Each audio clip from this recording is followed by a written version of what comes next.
Good evening, everybody. I'd like to welcome everybody to the Zoning Board of Appeals meeting for August 21st, 2019. And as usual, our first order of business is to review the minutes from the last meeting, which was July 17th, 2019.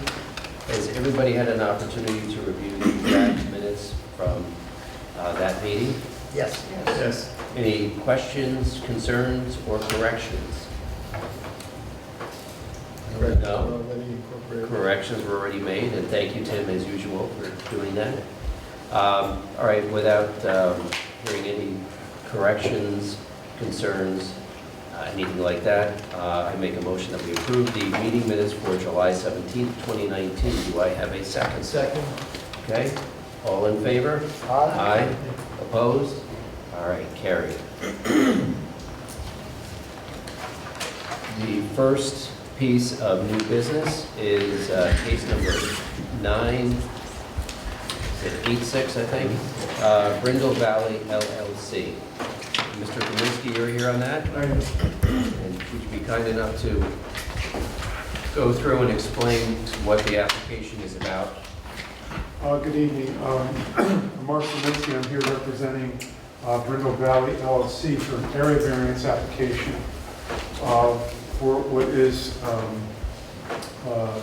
summation of the accessory structures on this particular piece of property greater than the allowable total floor area which is allowed for accessory structures on this property.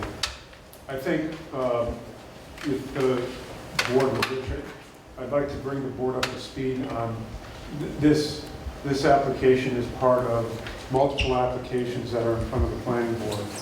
And earlier this summer, application was made for a master plan which included this property.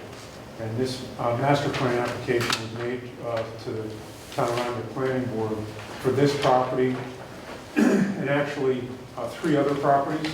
Two other properties have, well, actually all three properties have improvements. And I don't know if the board wants me to, I don't know if members of the board are familiar with that project. This master plan document was forwarded to the ZBA. I don't know if they had the opportunity to check a look at it. And then we don't have any renderings on like what the buildings are going to be, where they're going to be. We have an idea of where they're going to be. Right. So it's very skeletal. Okay. So do you want me to get into any detail with the application in front of it? I think you would. Yeah, we need to. Okay. And I know that I'm going to be asking for renderings. Sure. See what the buildings look like, that kind of stuff. Understood. This is a pretty large project. And It in a is. sensitive area, so I really want to have as much information as possible. Absolutely, I understand. So, as I said, and so I can, I have copies of the master plan drawings here with me. I can just put them up on this board, or I can put them on the table for the board members to see. What's your preference? We're going to try it. Yeah, why don't we try it up there? Okay. And then that way the videographer can get it.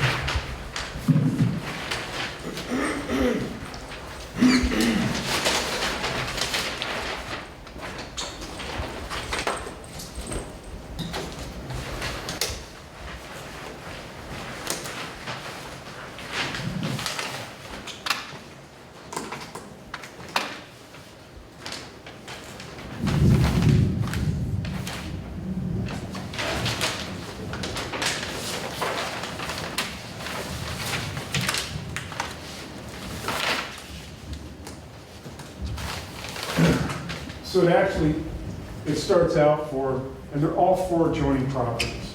So this particular property is Brindle Valley LLC. It was formerly owned by Sukov, and so there is a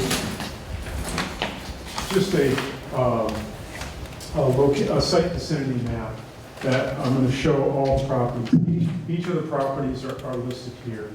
So Brindle Valley is on the west side of River Road, and it's in Brindle Valley. Total parcel size is 25.463 acres, and it's, as I said, located on River Road, and actually, and it extends to the south near, excuse me, near Ryan Road.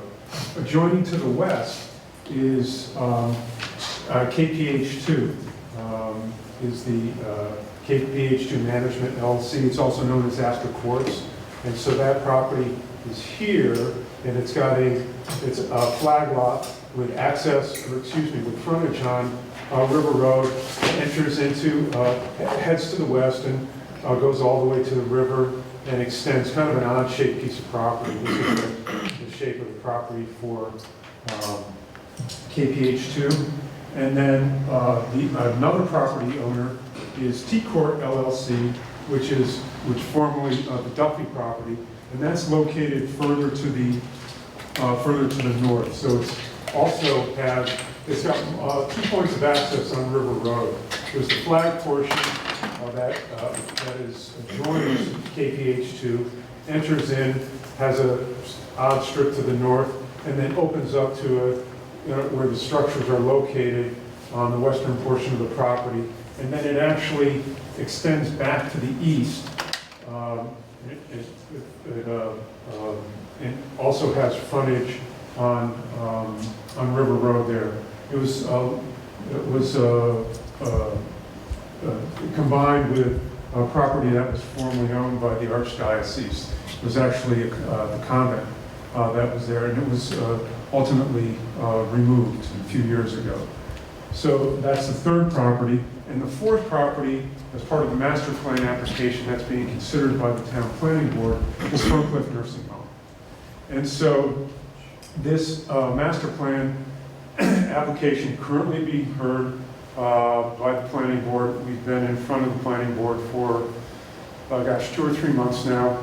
We're back anticipating approval of the master plan in September. They just asked for some more detail, some plan detail, because it's a rather extensive project and a lot of things going on. So they just wanted some clarification on the plans that were being prepared, and hopefully we're moving forward with approval of that master plan. And so in approval of the master plan, what we're looking at, we did something like this previously. So now there are 4 property owners as part of this application. I did a master plan application in 2016 and 17 for KPH2 management. And the idea of that is, once again, there were multiple projects that were considered. So the goal of the master plan was to take a look at all those projects, do an environmental review, have a secret determination, so that when we went back for each one of those individual applications, it didn't require revisiting seeker every time. So that's the goal of the master plan for the 4 properties now.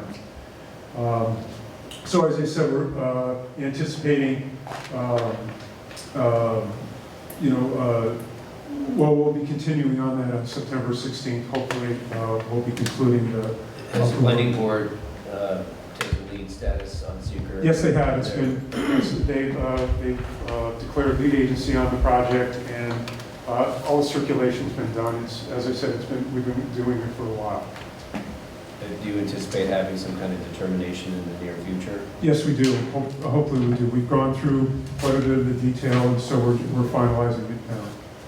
So in addition to that, I'm going to make another application to the planning board on Monday to start to anticipate some of those projects that are part of the master plan. So the idea is to do an overall environmental review of all 4 properties, and then individual applications will be submitted to the planning board for the improvements that are proposed. And so without getting into all the improvements, unless the board wants to know all the improvements, one of the improvements that is being proposed is reconstruction of Vincent Astor's miniature railroad on the property. And for the railroad, it is actually going to, construction of a miniature railroad is going to take place on 2 properties. So it's going to be taking place on Brindle Valley LLC, and it's also going to, it extends onto KTH2. All right, so here,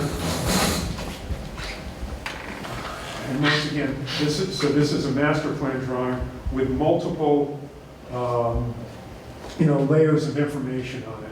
And so there's, along with the other proposals, there's the miniature railroad is, so here's the Brindle Valley LLC property right here.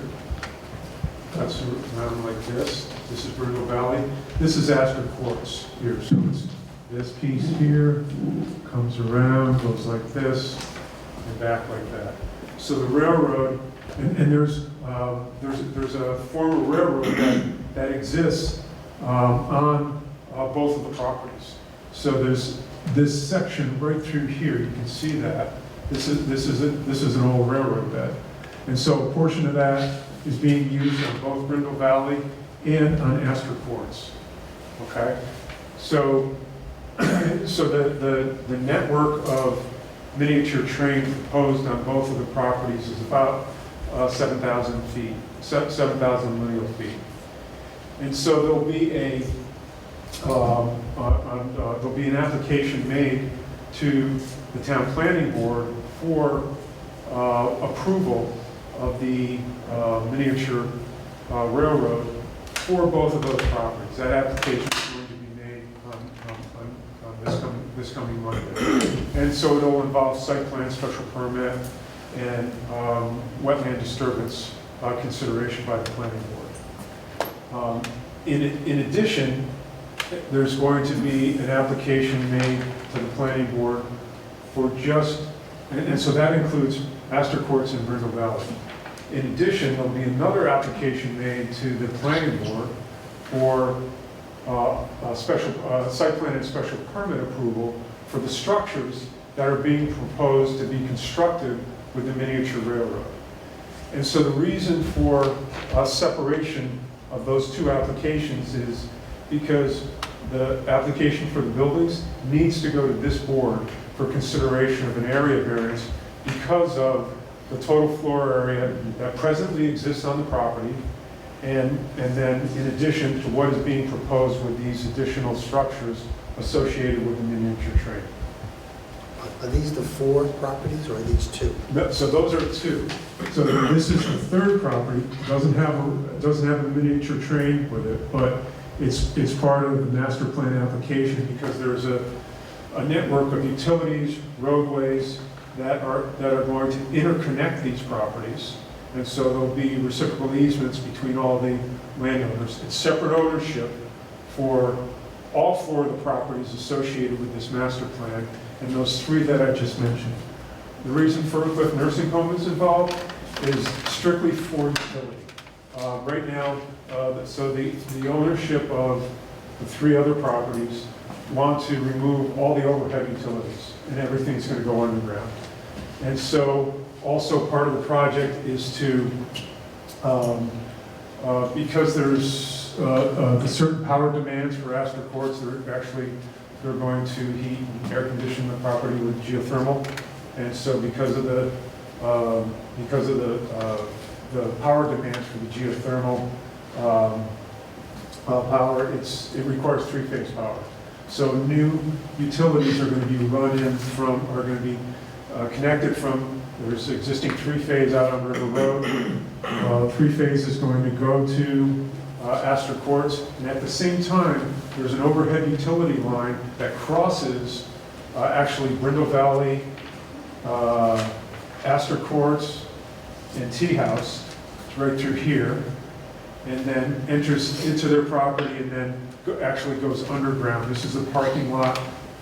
This is sewage treatment plant. Here's the main facility. And so this section of overhead utility is going to be removed, and it's all going to go underground. So it's strictly, the only reason Fircliffe is involved is strictly for removing the overhead power and telecommunication. Do close utilities come by way of an easement through these properties or directly from River Road? So it comes from River Road, but the power from River Road is actually, it's an easement currently owned. The poles and utility and the equipment is currently owned by Central Hudson to this point right here. And then it shoots, and then Central Hudson and the owners, there's all reciprocal easements for the power, and that will remain. It'll be a new location, but it will all remain. I wonder if we have to wait for the master plan to be approved, and what is the master plan, and what variances may or may not be needed pursuant to the new plan. I wonder if we have to wait for that. So tonight's, the purpose of me coming tonight is to introduce this to this board, Right. and to look for guidance on how this board wishes to proceed with this specific application. Right now, I think that in reviewing all the improvements, well, let me just take a step back. One of the goals of the for the ownership of these, I'll just say the three properties, excluding Ferncliff, because we know Ferncliff is just for utility now, is to do some initial construction for the railroad. In other words, preparation of the rail bed in fall and early winter and just to hit some windows of opportunity for some tree clearing and excavation, just for environmental concerns. For example, we can do tree clearing in a certain period of time. That's of for year. private use by these three property owners. It's for private use. It's not public. It's all private. And a question, I wonder if there's a use variance that might be needed, but we'll look into that. A use variance for the New Hampshire Railroad? Yeah. I don't know. I'm just, I think comes it's to being mind. characterized as an accessory use.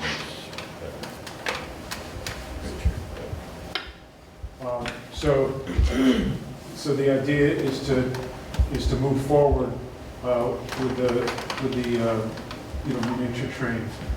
So obviously one of the things that they'd like to do is construct the buildings and just that are associated with the miniature train.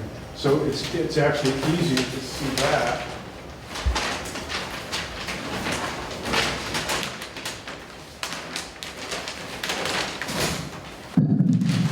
On this plan. Right, so this is the plan in which I submitted to the zoning board of appeals. So there's only three structures, excuse me. Oh, to the ZBA, sorry. So there's only three structures that are proposed. A car barn, which the engine and the cars associated with the train would be located. A roundhouse, so that you can come in, just, it's a typical roundhouse for a train. So they have, this rotates and they have track that goes in there. And then finally, just a playhouse within one of the loops of the train. So when I took a look at the existing accessory structures on the Brindle Valley property, and I summed the floor areas of those existing structures, and then I looked at what was being proposed with these. We needed to actually get an area variance from this board for total floor area. So just, and the way that I derived that is, so the code, and John and Kim can correct me on this, the code in the HP 20 district allows 300 square feet per, you take the total acreage, which is 25.463 acres, multiply it by 300, and that's the allowable floor area for an accessory structure. And in this case, it's and there was no limit to the number of accessory structures, but it also requires special permit from the town planning board for that. That's how it's allowed, right? That's within the HP 20 district. Only within the HP 20 zoning district. So what I was trying to do is to separate the two projects. Although they're together, because it needs consideration by this board of separating just the structures and then only handling the site plan special permit and wetland disturbance application with the planning board for the rail bed. Yes, Dave? So Mark, in my work, I'm often on the back end of projects like this where we happen to be buying land for public use that have rail beds on them. Yes.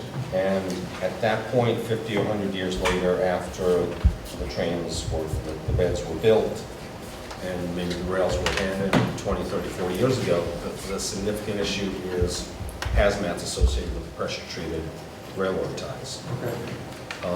So those can be pretty significant and really expensive to take care of. So, and not to mention, of course, environmentally Right.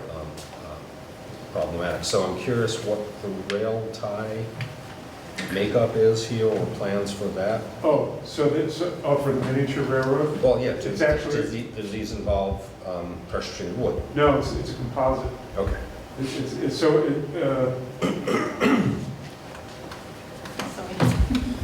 Sorry.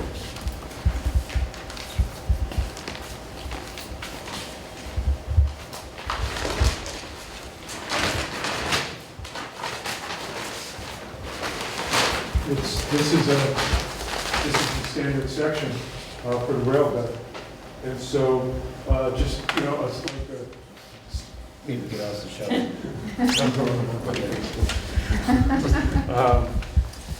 just a, So pack yeah, bed, gravel. yeah, this is, like a compacted bed, and then just a stone base, just a ballast.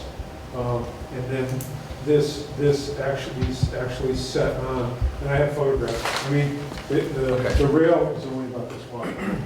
Okay, scale. And you're saying Yeah, scales like this. That's the size of it. I actually, and I can bring to this board, I have a video of Astor riding this I think we miniature. need to take a ride on it. Is this Well, we'd the like to same, build it. is this the same footprint as the original?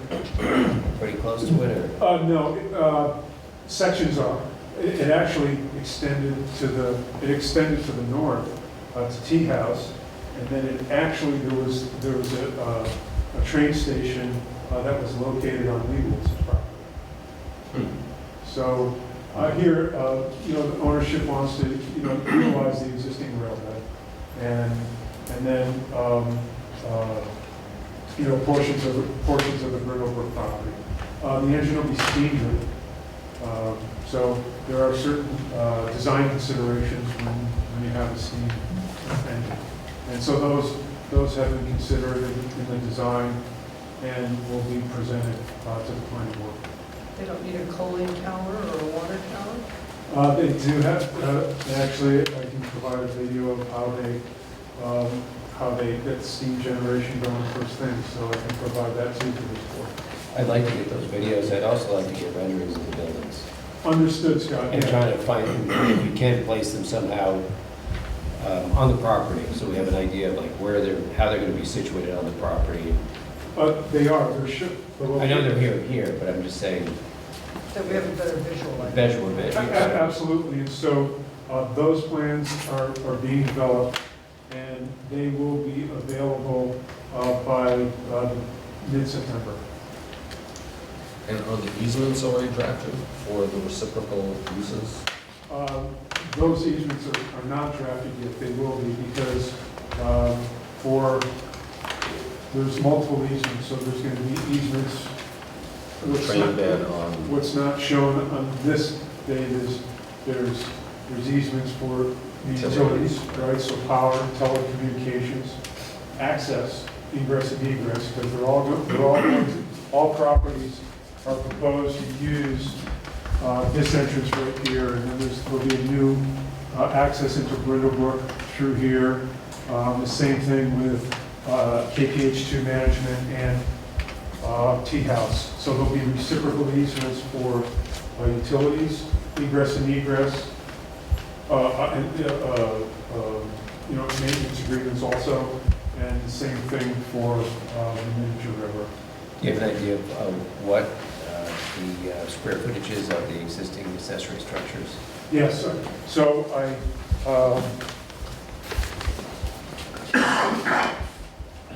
I provided a summation on the right side of the drawing for the existing structures, Okay.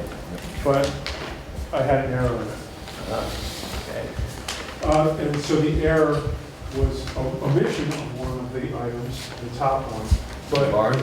yeah, the barn, the existing maintenance barn, which is 900 square feet.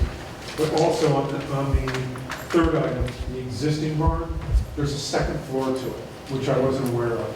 And so the second floor, and I'll provide a revised plan for this board, but the second barn, the second floor was an additional 700 square feet. So the Okay, total, 1450? yeah, so the total, instead of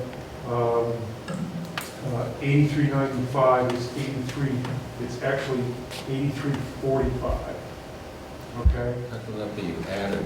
Right. Added. Oh, no. Yeah, the added 900 is 645 or 45. something. Right, but the number that I had for the existing maintenance barn was an error, and I didn't. Right, so that's another 900 feet. Well, yeah, so, but my total was wrong. I had 1,600 square feet for one of the numbers. So I'll provide a summary for the board. So this railroad is small. I mean, not That's why the this is land good. it covers, but Yes, it is. not the land it goes around. That's correct. It's not to be ridden on. Oh, it is to be written on. You sit right on it. What is this going to be open to the public? No. It's completely, These are lucky kids. And you somehow ride on the car behind it, like you sit on the car. I mean, but this is the right scale, It's right? correct, yeah. And so, you sit on it. You sit on it. Yes, you do. So it's like the ones that you would see like around a park. There's actually, there's multiple locations They used to have one up in Huffman's Park, Playland up in... in Hyde Park. Or, well, in Albany. And there was one in Hyde Park also. So, What do they consider a trampoline? Sorry. Well, I understand, I know this is a unique application. the existing is approximately... Floor area, it is about 8,300 square feet, and they're proposing an additional 3,700 square feet. I'll revise. Is the variance still about 4,200? Yes. Okay. It's in that area, but I'll revise those numbers, on both the plan and the application. I apologize. Mark, I think I might know the answer, but I'm not exactly sure. So I see that two questions. One is the track, if you will. Yes. Is that existing or that's going to be That's all proposed. proposed? Okay, so it crosses over, I see, does it cross the Right here? yeah. So there's actually bridge and trestle associated with the train also. It's not all on grade. So there'll be in here, so if you look at the contours through here, you see how it's dark and shaded? It's a big rock cut through here. So there's going to be an actual rail bed down at the base of the existing trail bed. And then there's also going to be track that's laid with a bridge spanning this and a bridge spanning this.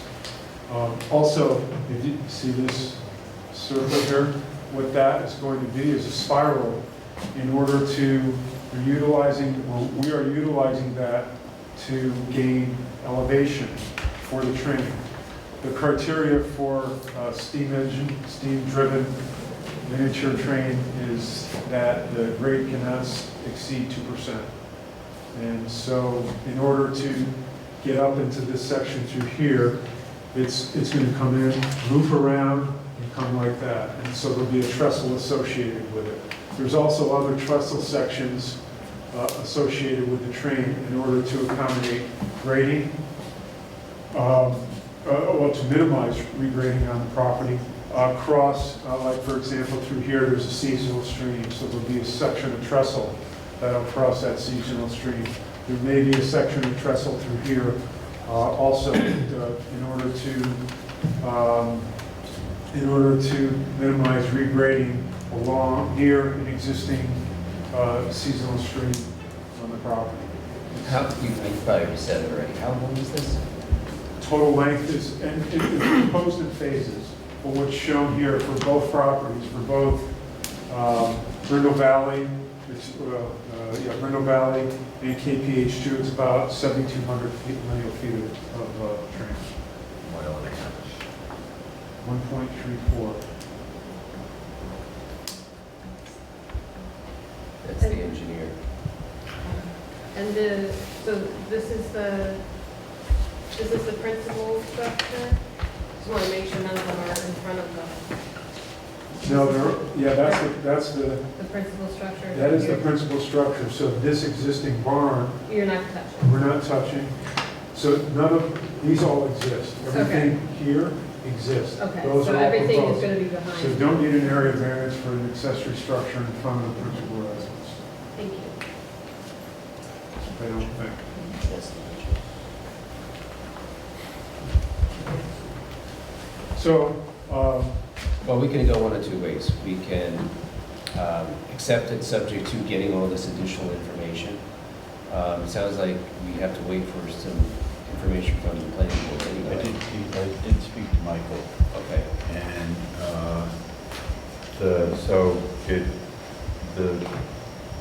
with regard to the master plan,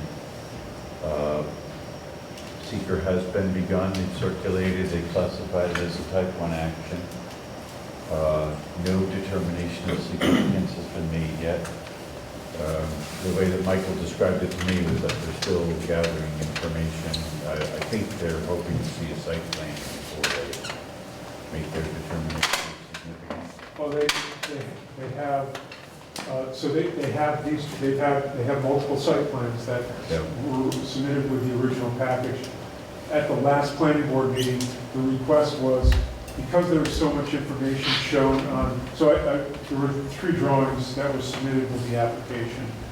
Just an overall summary, and those are the drawings that I had out tonight, overall summary of the 4 properties, an existing conditions plan, and then a plan that shows all the proposed improvements. And so at the last planning board meeting, the planning board requested just not necessarily more detail, but just clarification of those items. Some, utilizing some color, or in this case, I'm going to add some drawings that separate some of the improvements. So the improvements not only include the miniature train, the underground utilities, which I spoke to, there'll be some walking and running trails on the property. There is, what else is, now a section along, like right now, some of the, to get around the properties, they're using the rail bed. So now there's going to be a formal service drive that is going to access the back of Astor Court. So some design work associated with that.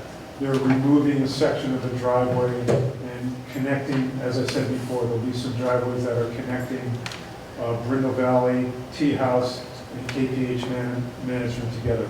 All that information has been shown, detailed in an EAF, but the planning board just wants some more plans that are easier to view all those improvements. And so those plans will be submitted next week to the planning board for their consideration at the September 16th meeting of the planning board. Again, there's 2 ways we can go. We can not accept it and keep it, but wait for more information. Or we can accept it subject to receiving a lot of information. And I'm not sure which way to go, because it sounds like there's quite a lot of information we're going to need that the planning board still has to deal with. Can Yeah, I sure. interject? So I just wanted to discuss this, I wanted to just start this discussion with this board. And so, in September, I'll have drawings for the structures that are being proposed for consideration of this board. I'll have that information. And I'll have, an application for the site plan application to the planning board for that also. It'll be there, obviously they can't make any determinations until this board does that, but I'm happy to. We can't do anything here until there's a secret determination by Absolutely. the planning board. Right, so I'm happy to just, Why don't we do this? I mean, I feel, I have a strong objection, I think my preference would be to just table it for this evening, put it on for the next meeting, and then try to get that information, and maybe reconsider. And we'll have more information from the planning board, hopefully by then. And then at that point in time, I think I feel more comfortable making a motion to accept the application, because we have a lot more information from you, right, hopefully more information from the planning board. But I would ask for comment from the board members as to what their preferences are. I agree with what you're saying. That's the way it would be. John, what's yours? I agree with that. I think certainly looking toward, I think the thing that looking at the criteria of the area variance has to do with the impact on community character. I think having a visual depiction of the proposed buildings is something that's really important. That's extremely important in my In mind, order because for the application to be considered to be complete. I think for the board members' clarification, to sort of understand that the buildings, obviously, and the use of the buildings is connected to the railroad, but the railroad itself isn't really part of the variance application. That what you're being asked to consider is really just the buildings that are associated with it. But I think satisfying some of the board member curiosity about just practically speaking, so that you can sort of be able to build a vision in your mind about how this is going to work. If they can be supplied with, in addition to what the buildings are going to look like, but something so that they can kind of imagine what the train looks like, and so. sure. Because in the past, as you wanted to understand how the interiors of the buildings would be utilized as part of the project, and so I think that would be, allow them to make a connection on that. Fine, that's great. I appreciate the board's time this night.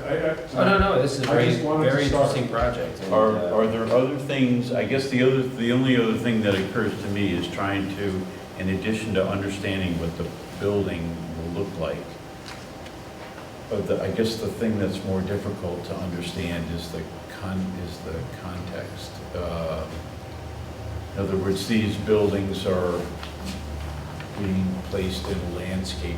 Will the renderings that you're expecting to get provide a context to the buildings and the landscape that they're being proposed? I'll have so it's great to have a team on this project, so I'll have the architect and landscape architects develop that information for this board. Yeah, that's crucial. I'd also like to see, this may sound kind of funny, but if these buildings are in scale to the railroad, which I would think they would be, then it'd be nice in the renderings to see them in scale to a, 5'8" person or whatever average size is. Okay. Because is it really two kids' playhouses? Or is it, do you know what I mean? Mhm. It's like, it's gonna be hard for us to tell the scale, Understood, just. yeah. Well, we'll have a better shot when we go into the site inspection, which ought to be pretty interesting. Well, So- And it'll all be staked out and all that kind of stuff. It will be, this is maybe the third or fourth version of the rail layout, and so I've staked it out a few times, so everything will be staked out, and so, for this board, and also the planning boards, So thought has been devoted to, obviously, to replicating, you know, what was there, because, you know, what Vince and Astor built. How does that thinking translate over into the design of the building? Are the buildings replicating something that was there before, or is this something that's In both instances, actually, the one building that is being replicated was the train station, and I guess, from my understanding, I haven't seen it, it actually still exists on Leibowiz's property, on a section that in Leibowiz's property. But that specific train building is going to be constructed on the Astor Courts, on KPH2, where I showed.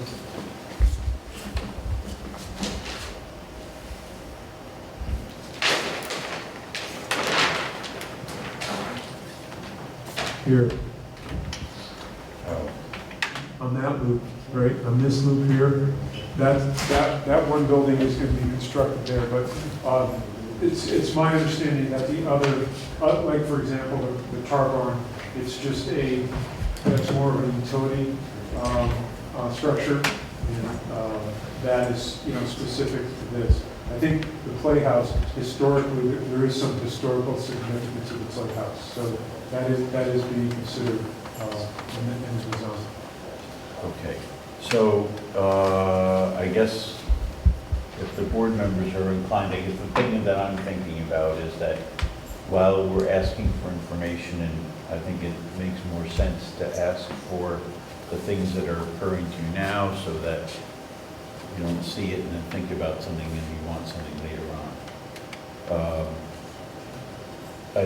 I think if there's thought that's been given to connecting to what existed there before, it might be good to get some information about Absolutely. what was there before, and if there are photographs of the buildings that are being replicated, or other information that will allow the board to make the connection between what's being proposed now and the historical context that, you know, your clients are trying to connect to. Understood. I'll do that. And if there's any way of generally showing where the tracks were before, I mean, I know you're utilizing part of them before, but I'd like to see what the scale was. Is it similar in scale, or is it that kind of stuff? Okay. Again, historical context to me is pretty important. Okay. And could we get a complete set? We have the Brindle property map here, but it would be good to have the whole project. Okay, so what I'll do is, so my submission to the planning board for their additional materials is, it's actually Rhinebeck, but it's, I think, it's right on, then, you know, so what I'll also do is I'll make copies of those plans for this board also. Great, thanks. Do you want those paper or electronic? I think electronics probably good enough, but I don't know what the rest of the board thinks. That's fine. Is that, oh, very good. Okay, thank you. All right, so, you know, at this time, I'd make a motion that we not accept the application this evening, Okay. but that it be put on the agenda for the next meeting, which is September 18th. Yes.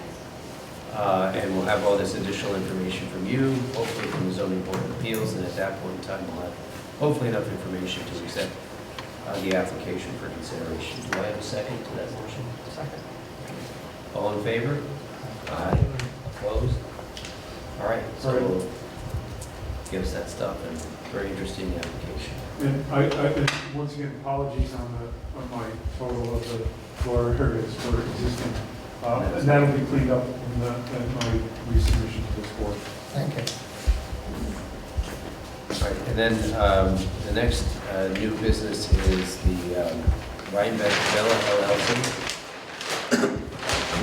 Mark, I think you're doing that one too.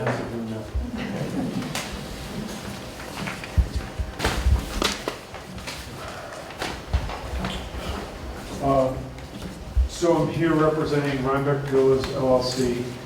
It's, this particular property is located on the westerly portion of New York State Route 9G.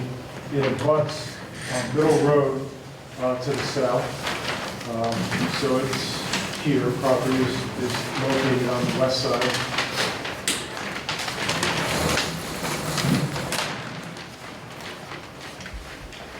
Total parcel size is a little more than 30 acres. It's 30.562 acres. And today's Wednesday, Monday, I had a sketch presentation to the planning board for this project. And so this is a multi-phased project. Oh, a little more information for location. Four Brothers is located right here. So this project is, as I said, it's multi-phased. And so the current zoning for the property is Gateway North.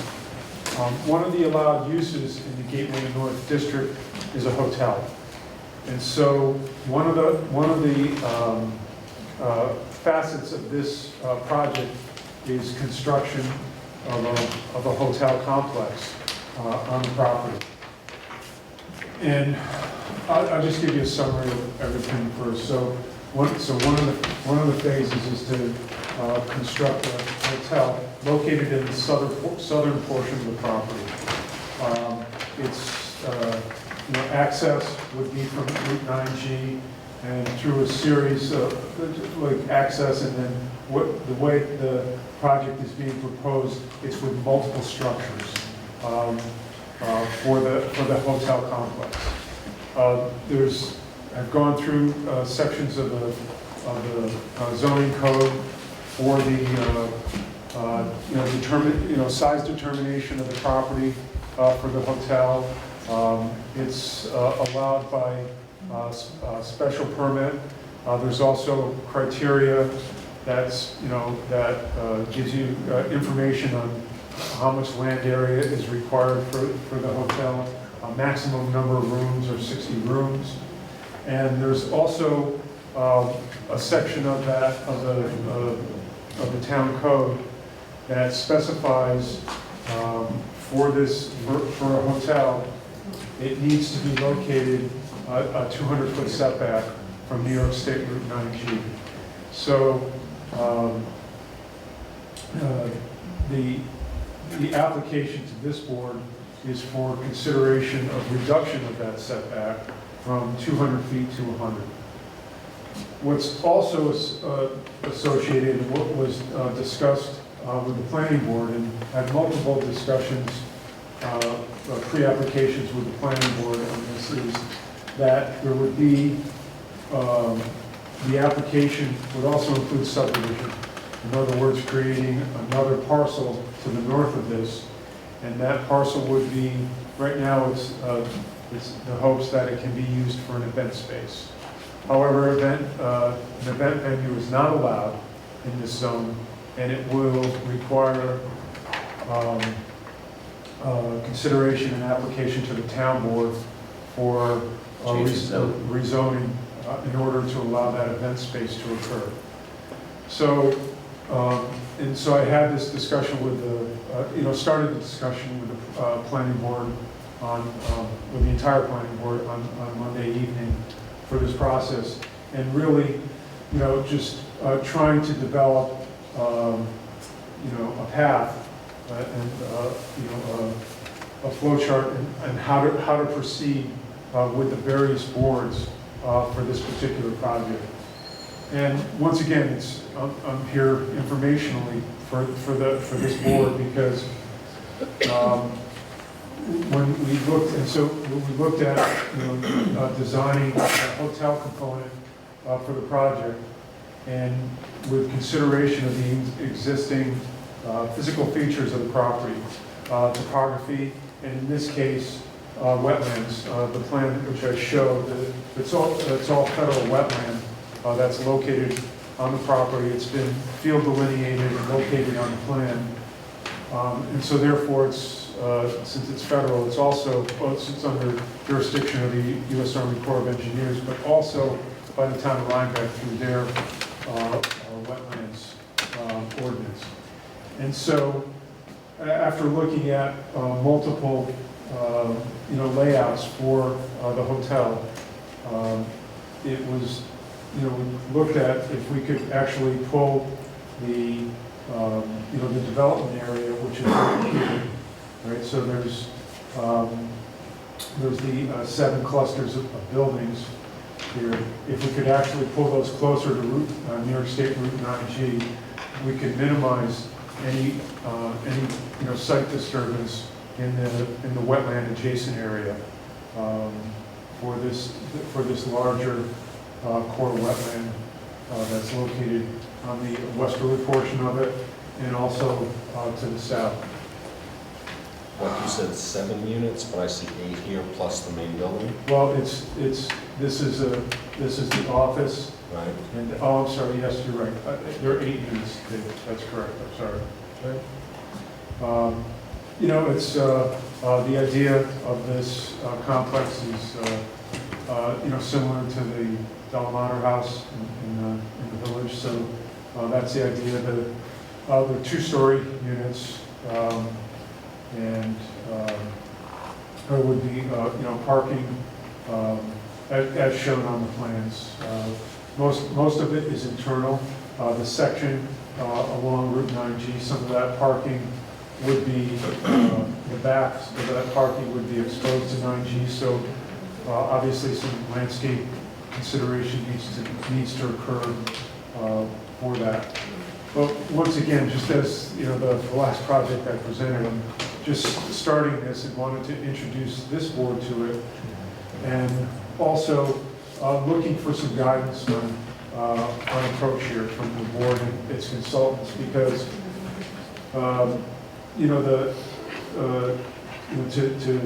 to go through and finalize the design, we'd like to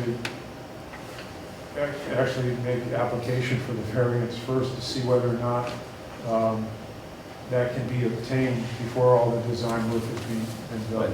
But you know what, I'm going to ask you, and I'm going to ask you for renderings of what this is going to look like. Sure. Because, this is one of the gateways. Yes, understood. It's the first thing people see if they're going to be coming from the north, coming down, off the bridge and coming south. Right. And so go down 9G, it's going to be to the right. Mm-hmm. And, it's an important area, it's a sensitive area. So, Understood. for character of the neighborhood, the effect on the area, I think it's more important than the last application because it is so visible. It It is. can be seen by so many people. Absolutely. And I'm not saying it's a bad project, I'm just saying that we need to see what it looks like. Understood. And take it in the context of everything else that's around it, which, there's Stamp down the road, there's IXL, there's all these other things, the Ford dealership farther down, Right. et cetera. But this is north of that where there isn't any development. I understand. And, it's important that people see something pleasant when they're coming Okay. into town. So I'd like to see renderings as accurate as possible to be able to Well, figure that's out the what we're issue, looking at. that's the issue, because you don't have an application before the planning board yet, right? We do not. And I don't think there's anything, I don't think there's really anything for us to, because the planning board's going to be the lead agency on this one as well, undoubtedly. For the project, yeah. So, Is, so, go I ahead. have a question. Is the idea then to do this subdivision and segment these 2 potential projects, so that right now we would be focusing on the hotel and the event, potential event space, and a future thought that isn't articulated yet?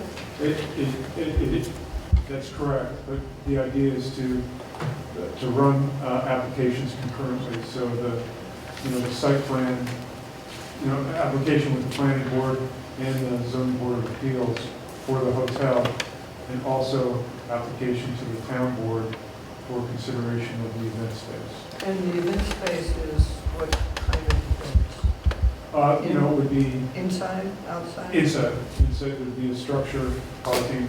Right now, so we've done some preliminary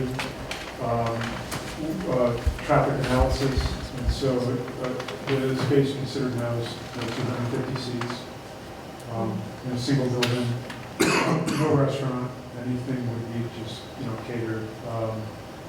And so, that needs to be presented and, discussed with the town board. And that's a bigger lift. That's, I think, your biggest lift on this application. Absolutely.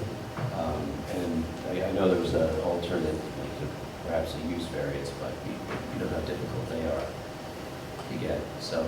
So it would be, I mean, the choice. that's really your struggle here, not us on this, I don't think. Right. Does the event space, if I'm looking at the map, would it need variance as well?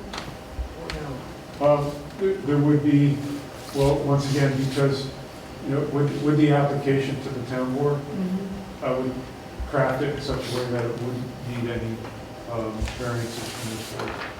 But that's not on the site, that's the next parcel. Well, now, it's right, divided right here, I think. if I'm This looking at the- is the event space right It's here. next to And it's that on parking the- lot. It's on the same piece. It's Yeah. on the same piece. So, It is. yeah, it's, We haven't been, But if this is considered the front door, it's not really any further back, doesn't it need a variance too? well, once again, that may be a consideration as part of the rezone. Catherine, just to answer to your question, the 200-foot setback from Route 9 is specifically for hotels. Oh, It's not just a general setback, it's a special, specific. yeah. and Okay. Kim, you were saying, I think, we were talking, and is the typical setback on this corridor is 60 feet? Yeah. Right. What is it? 60. For 66 like zero. permitted uses, it's 60, the front setback is 60 feet. The zoning law has special regulations for hotels within the Gateway North Right. District. And one of those provisions is if it has to be 200 feet from Route 9G. So I'm just trying to give some context here. Yeah. Other uses are 60, the hotel is unique at 200, and they're asking for 100. But if one had the parking within the 200 building, yeah, it would be okay to have parking, but not the building. Setback, No, go ahead. I think you can't put anything in I think it setback, says all, Anything in I setback. think it says all structures, right? Yeah. and everything's structured. Okay, thank you. And also the code does speak to parking being, behind the buildings. And Mark, before you reference why you thought, is it because of wetlands that you're trying to? Yes. Yeah. Trying to stay out of the wetlands. It is wet, actually. Thank you. So, once again, the presentation and looking for guidance. Yeah. John, Wow. this is- Well, the problem is it's kind of circular, Mark, If this board, so one of the criteria that the board has to weigh for an area variance is what the impact of it to community character is. They're going to be looking at feasibility of other alternatives that don't require a setback.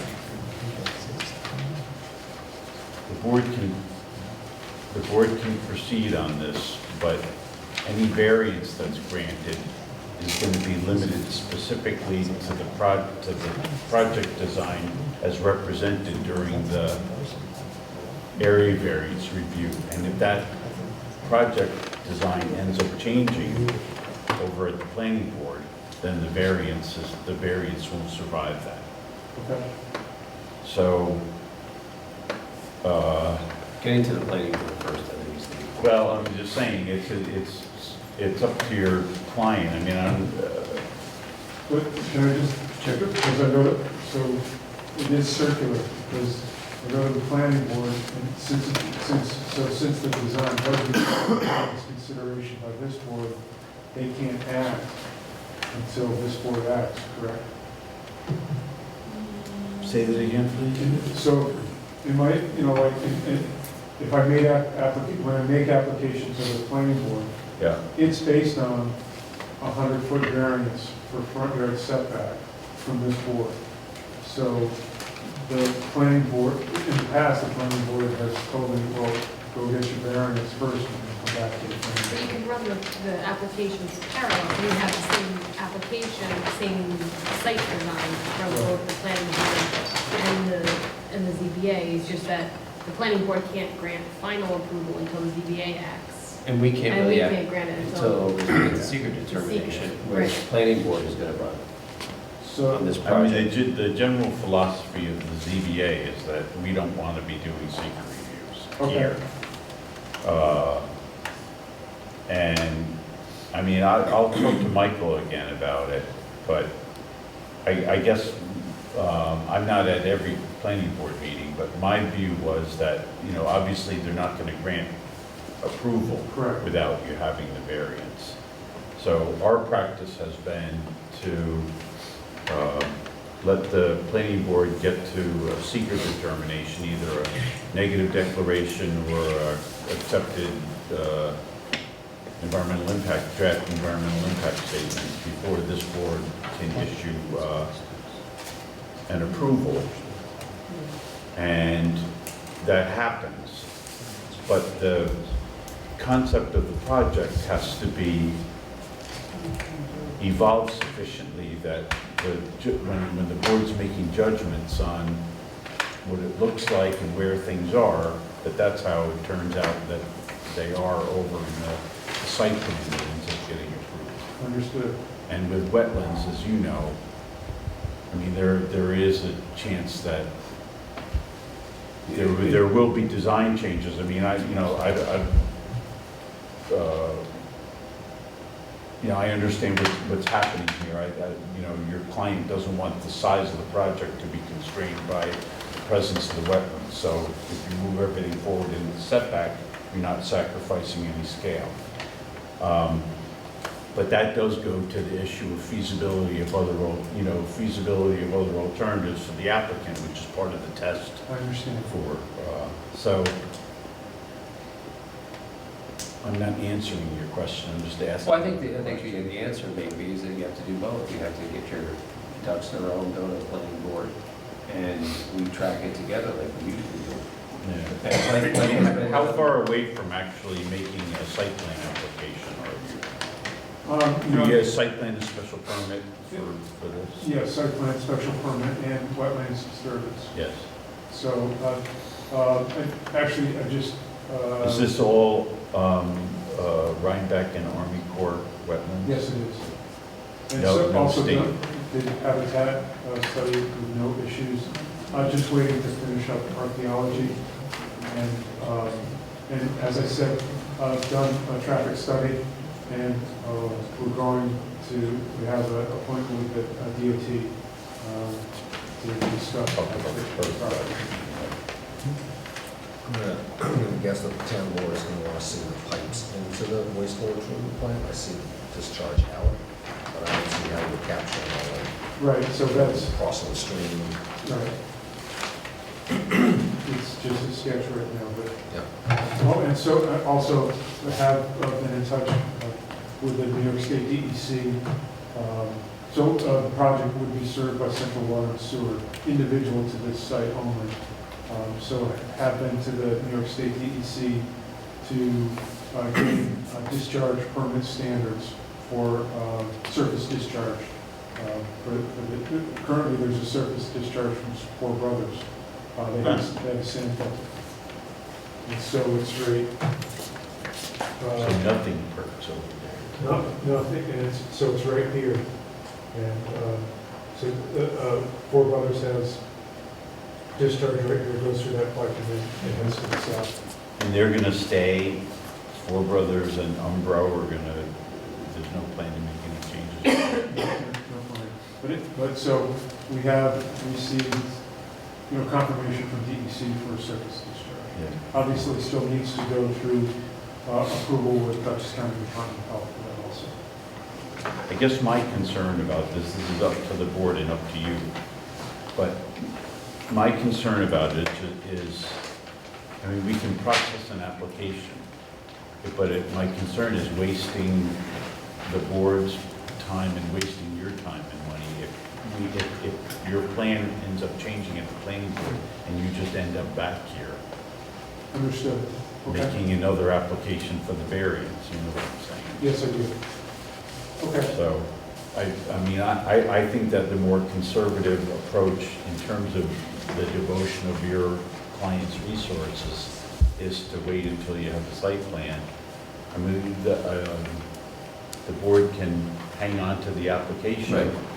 we won't deem it complete maybe until you have a site plan, or at least a proposed You'll site you'll plan. have the so you renderings, can you'll have all the other stuff Yes, sir. too.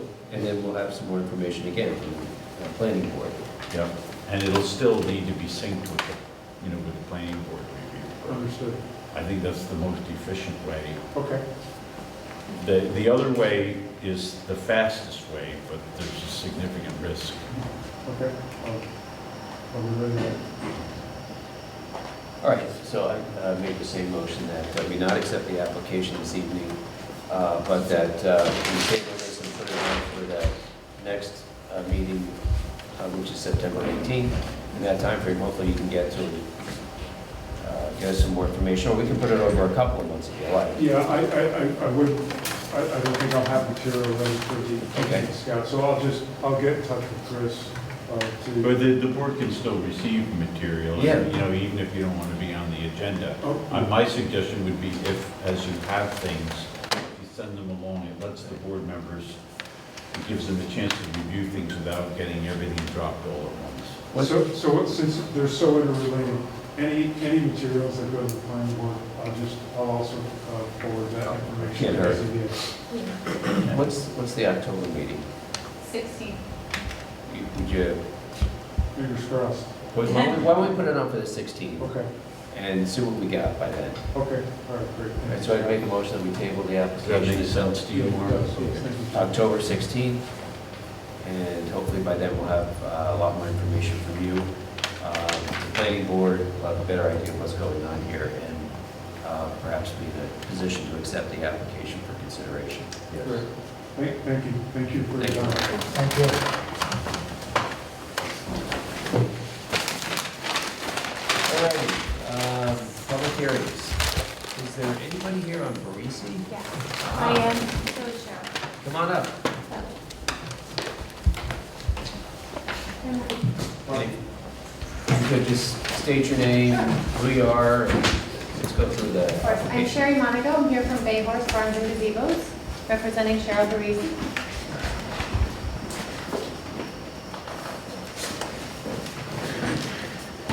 Okay, and if you could go through the application, has it changed in some fashion?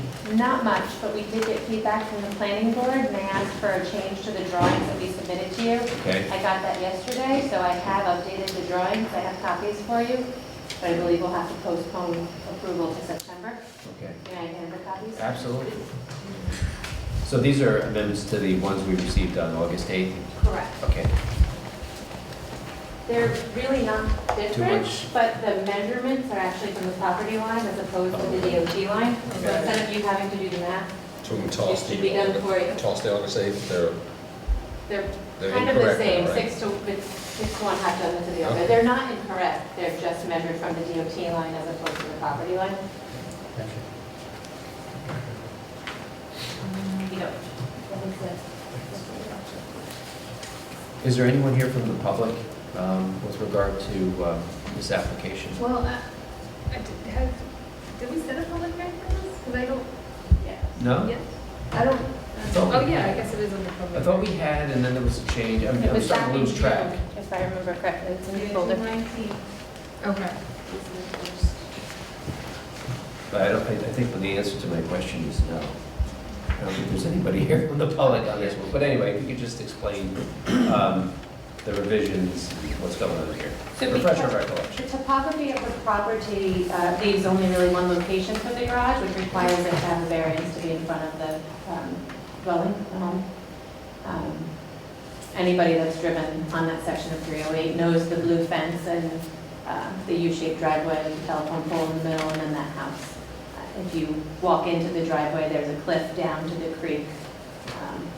So there's not really much room for where that structure could go. So for a 20 by 20 garage, it has to go to the left of the driveway. Are there any issues and violations, Chris, do you know? There's been this kind of murky thing that there might have been some violations, and I hear there weren't. And the reason that's important is that there is a violation, we can't consider the application, but None known to me. none known to you? Okay. None known to us? Nothing official. Right? There's that one. Nothing official. Well, I think that it sounded like they were kind of trying to work it out. There's one written violation for the back porch or deck that they're working on. So the CEO and them are figuring that out on their own. Except that there's a, I don't know if this has anything to do with it, but there's a notice of apparent violation dated June 4, 2019. Has that been, Is that the deck porch? whatever it's that looks like there's a deck attached. Yeah, I think That's so. been resolved. I asked and did not receive. Say that again, please? I asked the CEO for an update and have not received a reply. Last I knew, they were okay to move forward because they picked up a building permit application. And then that was the last I heard. Right, if we have the CEO blessing, that's fine. The only, these things are here, so I'm just asking questions. And then I think Jim Levy, the planning consultant for the town, had raised some issues regarding the measurement for the side yard, and you had just provided us. So now you have that. Yes, so I did look, in preparation for this meeting, I did look into what the side yard setbacks would be for accessory structures. And it is, it's actually, it's a calculation, so it's either 20 feet or it's 60% of what a side yard would be for the principal structure, whichever is greater. So the way that the RC5 works is that it would actually, the side yard setback should be 37.5 feet. And it looks like from the drawing it's 22, so there probably will be another variance that's required for the side yard. Okay. And then Jim also raised the question on if a front yard variance was needed for being in the setback, but that's what they're there for. Because technically accessory structures are not permitted to be in the front yard at all, that's why there's no setback, front yard setback, an actual number. So we're still at just 2 then? So we were at 1. We were at 1, now we're So up to 2. now it's going to be for having it in front of the principal structure, which will take care of the front yard, Okay. and then a side yard setback. So there probably might be a change to, just an amendment to the application, just adding that side yard. I don't know if I agree with that, because that, in other words, the garage could be moved even closer to the road. Well, the way that, so in Rhinebeck, you're not supposed to have an accessory structure in the front yard at all. Right. It's not supposed to be in front of the principal structure. So it's not really a front yard setback. Well, it is in the sense that the setback is whatever the distance of from the road to the house. Right. to the principal There's no structure. specific number, like for the side yard setback is 37.5. There's no specific number for the front yard, for accessory structures, Because they're always supposed to be behind. because they're supposed to always be behind the But I principal understand what Richard's structure. saying, you could Yeah, have it maybe right up we to the should- curb. Maybe it doesn't apply here, but I think we should bring it to the attention of the town, because there could be an example that could be a real problem. Well, if the What do you principal have? house is supposed to be X number of feet, and the accessory structure is supposed to be further back, they're not Well, really in other supposed words, to be right if up this to was the a front. three-car garage, and we're sitting here determining it, we might be encouraging the applicant to just move it back a little, or a little more, or a little more. Or deny it. Or something in between. I mean, when you say move it back a little more, would go to the principle that you're supposed to grant the minimum variance that you think would be required Yes. to allow what the applicant is seeking. So similarly here, is there any chance of just moving the garage a little bit off the road? No, there's a cliff that goes down to the creek. So the garage, it would That's why it's require where it bringing is. in fill and changing it, no, So you're saying behind it, there's a cliff? yes. And actually, I wanted to ask about that because I deal with a lot of landowners who make investments in properties like this where there are either flooding or erosion issues. Yeah. And I don't pretend to know what that cliff looks like, but I know that stream can get pretty So, torrential at times. And so I'm just asking because I deal with so many landowners who are so upset that they've invested in infrastructure on top of cliffs that then get washed away. So I don't know how close it is to the edge, but I'm asking if there are erosion issues. I don't believe there are. I'm unique to this. I actually grew up wading up that creek as a child. I'm 40. It looks very similar to what I remember it being Okay. as a child in the creek. So it's a unique perspective, but I grew up where now there's 9 and 11 Violet Hill Road. That was the house I grew up in. So when I went, oh, this is like flashbacks. The foam is still down in the creek. I mean, it's one of those gaps because there is, of course, flood insurance, and flood insurance is going through the roof, but that's not always applied to properties that are subject to erosion. So I just raised that as a potential Do you problem. have flood? No. Okay. And just to raise another issue, probably not an issue, but there's a email that was received from Michelle Turner talking about a pool. It's Is a that- collapsible, I Huh? don't have. it's a collapsible Walmart pool that we put up Okay. every year and take Okay, down. All right, Is it like 36? just under asking, the I get this 48? thing, I don't know Yeah. what it is, and it It was, goes away when the garage is there. no, it Before. could potentially, Permanently. there was an issue, Permanent. whether it's an accessory structure, whether it's close, I don't know, I was just asking, so. You're not proposing a miniature train? No, No. Along the creek. Oh, the creek. We're going to add it to the fishing contest. Okay, not an issue, thank you.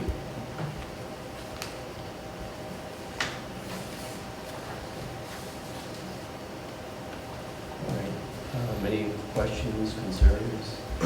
Has anybody been out to the site? I know the site pretty well. You know the site, all right, I'd like to get out there and check it out. Should I, who should I call as far as wandering out there? Coordinate it? I'm Yeah. happy to coordinate. that's fine. So Bay Morrison. I mean, you can Is step the out number there on the- Chris and has my see number the whole also, property. yes.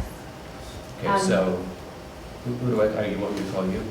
That's Or- fine, yes. Okay. you can call me. And is your number on the application? It should be, yes. Is it on there? Folder to know for sure. I think Bay Horse is on there. Okay. Oh, okay. You want me to give them your number? Yeah, that's fine.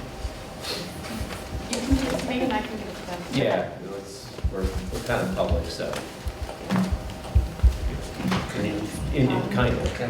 Kind of public. So you can forward that on to everybody.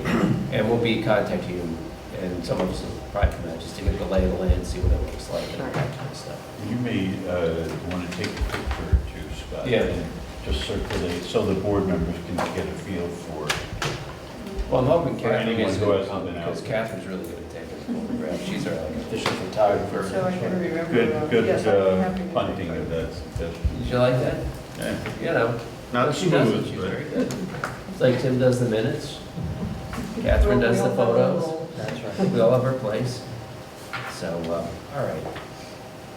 So will the plan be the photos, the meeting before the next September meeting, and then hopefully in September, we have the approval? Is that the next steps, or? Well, do we have to keep, I think we, We'll because have a there's been a vote. revision.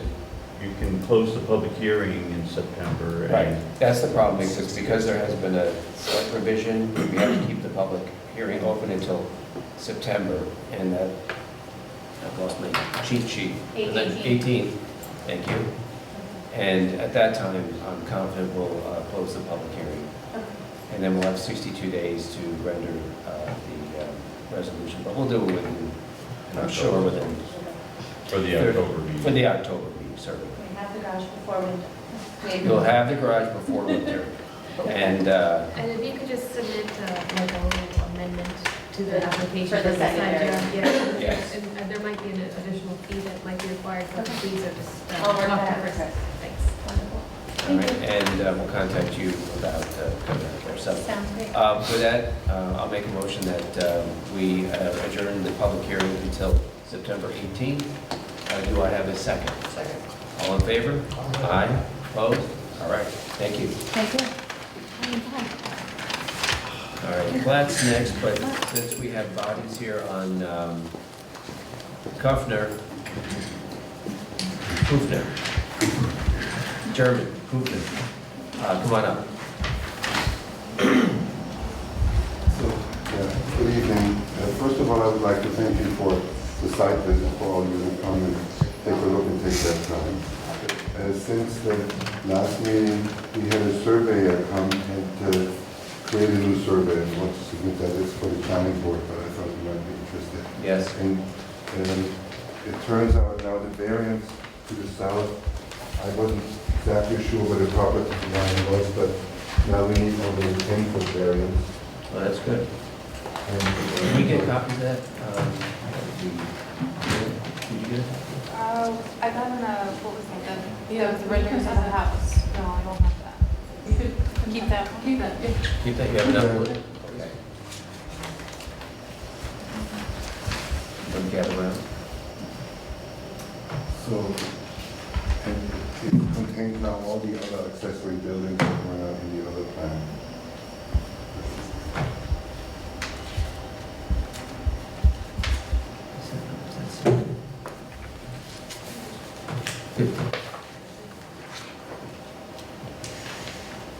Does this reflect the angle? No, we made some other changes that mitigate the light in other ways.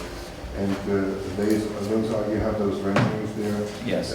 Essentially, we will put a roof on the south side and on the east side, which would potentially cause some light towards our east neighbor.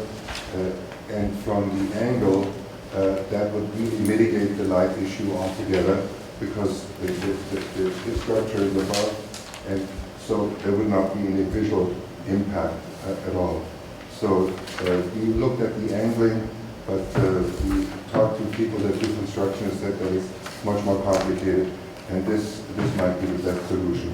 We introduced that to Mr. Lipscomb and his wife, and they thought it was a big improvement, but they had further questions. And, but this is really our best solution to the light issue and the mitigation of these issues. Dr. Kufner, could you just show on this survey map where the reduction in the lot line is going to be? So here, this line, so we thought that would be 14 feet. I didn't know exactly where this was. So when the surveyor, Mr. Campbell, came, he determined that when this addition is on here, that's now without the porch. So that we have to add another 10 feet here and here. We didn't do that at the time because we didn't know. It's here, right? Yes, this is the south side. So this would go, I didn't change anything. So Absolutely. that would be here and here, so it's 10 feet out, and with a roof on top of it. Right, but originally, let's see, the code was 50, but you could only do 36. You were looking for a variance of 14. Yeah, and now we need a variance of 10. Because there's going to be a porch here, and More distance. 60 minus 10 is, So you're going to be 40. yes, so it's a little less. Good, thank you. And I didn't exactly know where the border is. Now, is there anything needed from here? No. No, that's plenty of room. Good, thank you. So at this point, I would like to ask the board to consider to close the public hearing and come to a decision. Dr. Hoover, if you could just provide just something memorializing what you just told me about the reduction in the variance that's required, the setback. Okay, Okay, that'd be great, just to explain it in writing so we have it. yes. I will. All right, that'd be great. And, okay, at this time, I think, Mr. Lipscomb, would you want to come on up here and?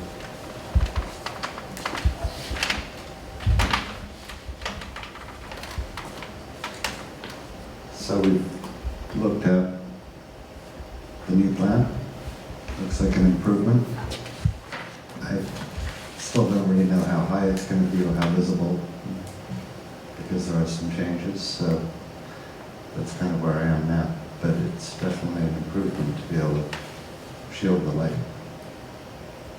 I mean, I know because in the past there's been work done on boats out there, and they're very, very visible to us in the winter months. And obviously I would prefer it not to be. visible, so to the extent that we can, and I don't know if this is the venue for mitigating that impact or. Well, it is because you, the two of you, and I appreciate and laud both of you for working together to come up with another plan that's more acceptable, it sounds like, than the first plan, which is great. That's why we have these hearings. But I guess what I'm asking is, do you still have? Well, I have no detail of the height and or the elevation or whatever you'd like to call it. I can't really gauge the visibility. I think the light issue is more or less mitigated, assuming that And lower roof line can be put in there, but we did have, other questions. There was the question of the electric feeds and so on, and I'm not sure that we have a resolution on that yet. We need to And I'm not sure that that's really part of our consideration. have maybe a planning board.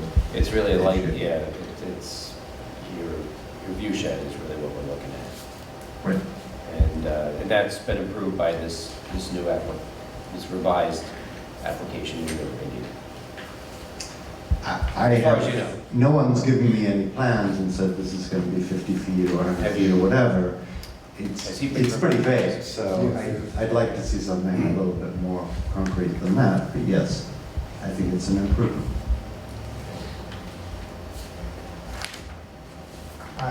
I would think we should have the height of the structure. I don't mean to keep putting this off, but No, he's speaking to it, so. Yeah, so it's going to be 2.5 feet higher than the existing structure. And part of the reason is that otherwise the roof to the south is if we were to leave it as low as the other one is, we wouldn't be able to have a roof there unless it would be completely flat. It would look terrible and probably be not good for the snow. So what is the current height? How tall will this be total? I have to measure it, I don't know. Oh, But only 2 feet higher than the existing. I mean, I 2.5 feet. expressed concerns for the snow issues, because if you have a roof like this and a roof like this, you have to build it up higher. And so, I mean, I'd just like to know what the dimensions are. It's not. I'm not sure, I can't remember off the top of my head if there's height restriction for accessory structures. I want to say, let me see if I can pull it up.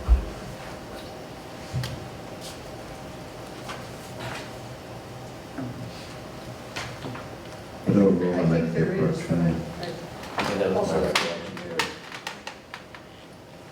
just based on the site visit, I think they're probably under it, but I think there is a restriction. Doctor, do you know what the height of the existing structure is? I don't know offhand, but I think I did have information. It says, 16 plus. okay, I was just going to say, no accessory structure shall exceed 20 feet in height. so you may have to amend your application for another variance if in fact it's over 20 feet, which it looks like it is. So you would amend your application for an additional variance. Okay, well, we have to go up on the roof and measure. The limitation is 20.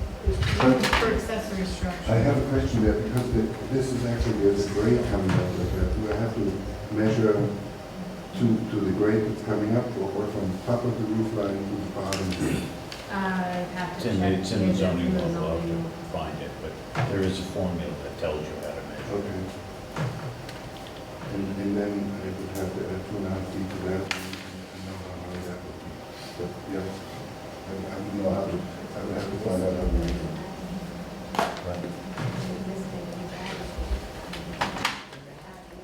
Yeah, I understand that part. So maybe 18 and a half feet, you don't know. Yeah, we have to measure. Okay.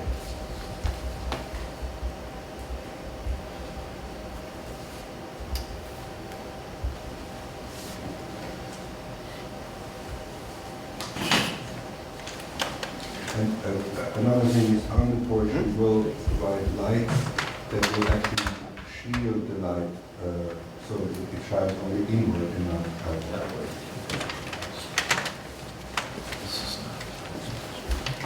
Yeah, I want to commend you. Oh, come on up. So I'm Monique Segura, I'm married to Chris and neighbors. So I just want to make sure we're being clear. We had a long conversation, we're comfortable with the new proposed design. It's simply because it's rendered not, we need the architect or the detail. So we're not, we're not opposing this. We just wanted to know, just the specifics of how it's really going to translate. So how high? Yeah, basically. It says, but we had a good conversation and we're on the same page. Yeah, Yeah, thank you. Just want to make that clear. thank you. Can we deliver that measurement and still have to have a whole new meeting because of the new measurement? Or can Well, we- I'm trying to, this has been going on for a while. John, maybe you can put you on the spot and give us a little guidance about, Whether we need to. I mean, can we close it and then if it has to be reopened because the measurements yield another variance? That's the part that's troubling me at the moment, is that I think that if there's another variance required, you have to keep the public hearing open. But you could close this and reopen it if there's a variance, and if there's not, we're good to go. It could come in under 20 feet, right? Oh, it could. I mean, if it may be 16 feet and then 2.5 feet, you're under 20. And then there's no new variance needed. Correct. And we That's the closed it. dilemma. I don't, If it's closed, we'll have to be renoticed. So we're willing to some 2 months if we have to reopen it. They would probably be discussed at would the you have to September. do, you wouldn't have to do a new application, would you? For that one? What you could do, we could depart from the board's usual manner of proceeding on this. And it depends on what your comfort level is, but you could start having a discussion on the operating on the assumption that a height variance is not going to be required. And you can, I think the only issue that's really open at the moment is,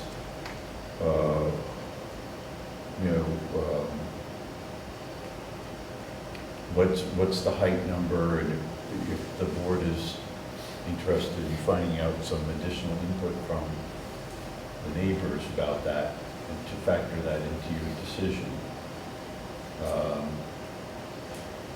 You can do that, you can get that input if you want, or, it depends on how. Well, I want to get the input on the height. We have to get that. I'd like to also get a little input on, and I thought that was neat, the lights. And the lights were fashioned in such a way that there would be no reflection back, but they would only go forward. So that would be nice to see the We have- design of the light that you have, too. They I think actually that call would be great. friendly neighborly lights. They have- So I'd like to just have that. That would be great. But you could you could have your discussion, and you could assign somebody to write a decision on I that think it's really nice. at today's meeting. And maybe you're going to use that decision at the next meeting or not, depending on, if the variance is required. But if it would allow you to have the decision ready so that you might be in a position in September to close the public hearing and issue a decision on the same night. Okay, so we'll continue. I think that's probably maybe the way to go, is, and we've done that before, is we continue the public hearing. If nothing crops up, we'll close it in September and render a decision on that evening. Because we pretty much know where we're going to go. We just need a couple of pieces of information. And if you have hesitation, you don't issue the decision on that night. There's still an opportunity to be heard and for the board to change. But if you do decide on a course, then you're able to respond in Right, we can give you an answer that night. So I think that would be the best of both worlds. Okay, and the height without a variance is up to 22 feet. 20. 20 Can feet. can I ask a question to that? First of all, there's an existing building, the existing building is on a hill. Can you let us know how the? Yeah, I'll take a look at the zoning law. Yeah, the zoning law. And the apartment is only the upper part, so it's a little bit weird. The zoning law has a way to measure the height. They have a definition which I believe tells you how to measure it. Yeah. So I'll take a look at that and pass it along to Chris, who can pass it along, to help you figure out. And is it also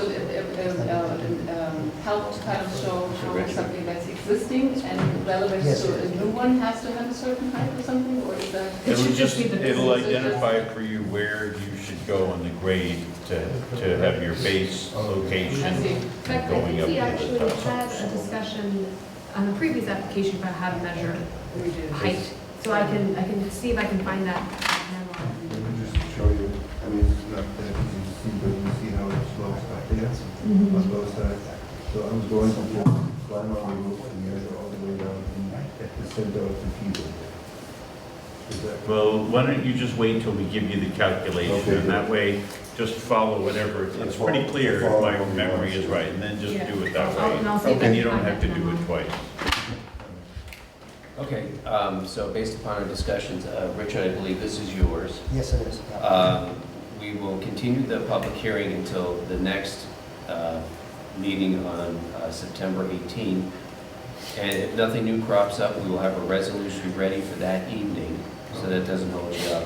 If something does crop up, then we can keep the public hearing open and address whatever new information comes in, but hopefully it'll be below the 20-foot threshold and we will be able to proceed. Does that sound like a reasonable course of action? Do you want to have any discussion to help out Richard, and assuming that the height's not an issue? Do you want to I be talking about the criteria, or? Yeah, no, I have no problem with the application and the variance, and again, I want to applaud the parties for working together collaboratively and civilly, yes, neighborly, civilly, which we don't always get here, and to arrive at a solution that everybody seems to be able to work with. So, I mean, I would be for granting the variance. That would be my vote, but what's the rest of the gang? I too would be in favor of it, and I also want to commend you on everyone working together, and in particular what you did do. Thank you. Thank you. All right, so I think we've given Richard direction as to how to draft it. Let us hope. Tim? Okay. You good? On board. Let us hope it is not more than 20 feet. And then I get some fill in. There you go. That's great. All right. Thank you. We'll see you here on the 18th. Thank you. Thank you.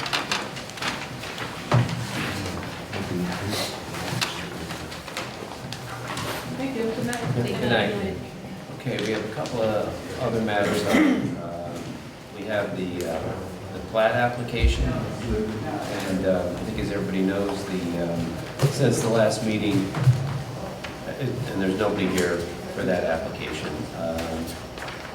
since the last meeting, we did have a site inspection, which I thought was very helpful, at least to me, and I hope for the rest of the gang who showed up. The town board has delivered us a letter giving us some thoughts on their feelings on the situation. Mr. Platt has gotten a copy of that letter to us, and Provided to him by the board. it was provided to him by the board, and he would like an opportunity to respond to that letter, which I think is just fair, but I think also legally we must do that. John, is that Yes, correct? that's correct. The applicant has to have an opportunity to provide a rebuttal to any information that comes in during the public hearing. So it's going to be my recommendation that we Keep the public hearing open until September 18th. By that time, we'll receive the response, I believe, from Mr. Platt, and hopefully we'll be in a position to close the public hearing, and I think that's that. Yeah, and I'll talk to, maybe I'll talk to you in the interim, Scott, but we had talked about the possibility of maybe having, I know that you had some legal questions that have cropped up in association Yes. with this over time, and that might be a good evening to maybe have an attorney-client session for you to ask some of the questions that are on your minds, the legal questions. Good idea, thank you. So at this time, I make a motion that we continue the public hearing, continue it open, and set it down for the September 18th. I have a Yes, sir. question. Do we need to read that letter into the public record? So You have it's to part read of- it in, you just have to acknowledge. it has to be part of the public record. Just say that the town council Yeah. letter. Okay. As well as, I think Mr. McKay has sent in a few photos. They have Right. also been, all of the photos and all of the emails that have been granted to the board have been already entered into the record. Right, which From the the public can get neighbors, yeah. and come and Yeah. see, visit with Chris. So again, I make the motion that we keep the public hearing open in order to give Mr. Platt an opportunity to respond to the town board's letter and put it on for September 18th. Do I have a second? Second. All in favor? Aye, opposed? Okay. And, let's see, the last one we have is, Rockledge, and we received a letter late today, I think it was, from Mr. Rodenhausen, who represents Rockledge, asking for an adjournment until, I believe, the October meeting. And I believe that the planning board has a few they haven't rendered a secret information, right, determination. I think they're waiting, from what I understand, they're waiting for a few additional documents to be submitted by Mark Rominski on behalf of Rockledge, so no secret has been, and that's why we had set it for September, thinking that a determination may have been made, but nothing's been made, so that's why they, I believe that's why they asked it. Yeah, and just for the record, I think we also received a letter from council for some of the neighbors and detailing some more concerns and arguments, so that's also there. But based upon the fact that we haven't gotten a determination from the planning board and on the request of the applicant, I would make a motion that we keep the public hearing open until, was it October 16. 16th? Do I have a second? Second.